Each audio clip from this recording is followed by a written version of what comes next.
சிவபெருமான் கிட்ட வரத்த கேட்டு அவர் சொன்னபடியே காஞ்சிபுரத்துல இருந்து திருவண்ணாமலைக்கு பார்வதி தேவி புறப்பட்டாங்க.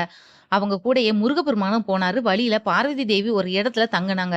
அந்த இடத்துல வாழை இலையால பந்தல் அமைச்சு கொடுத்து பார்வதி தேவிக்கு முருகப்பெருமான் உதவுனாரு. இன்னைக்கும் அந்த இடம் வாழைப்பந்தல்னு அழைக்கப்படுது. அதே மாதிரி அந்த பகுதியில பார்வதி தேவியோட தாகத்தை தீர்க்கிறதுக்காக முருகப்பெருமான் தன்னோட வேலை செலுத்தி ஒரு ஆறை உருவாக்குனாரு. அந்த ஆறு சேயாறுன்னு அழைக்கப்படுது. இந்த இடங்களை எல்லாத்தையும் கடந்து தான் பார்வதி தேவி திருவண்ணாமலைக்கு போனாங்க.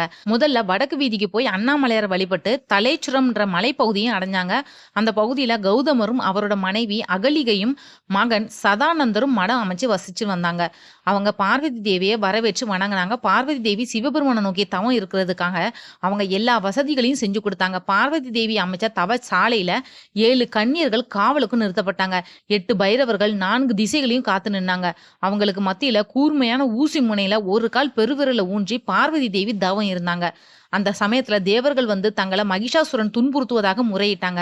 அதை கேட்ட பார்வதி துர்க்கையை அனுப்பி மகிஷாசுரனை வதம் செஞ்சாங்க.